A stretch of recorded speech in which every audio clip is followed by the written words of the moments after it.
tayo ngayon sa GR1000 XL, kilala sa tinatawag na 100 tons na Raptirin. So ito yung computer niya, no? Wala siyang pinagkaiba sa mga 80 at saka 60. Yung computer niya parehas lang. So i-turn on natin.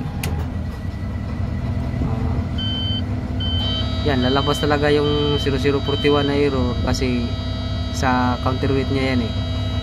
I-steer natin yung counterweight. Wala na siya, diba? Ngayon, kung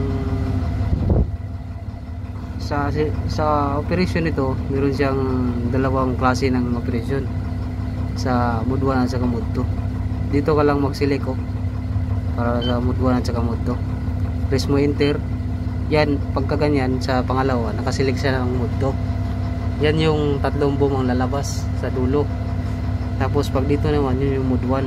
Yan, selection lang yan, F3, F4 selection. So full yan, enter mo. Yan lang, kasimple eh, diba? Change ng part line, ganyan. F3, F4 pa rin ang gagamitin. Adjust, diba? Dito naman sa brightness nya, control, telematics, informatics, wala yan.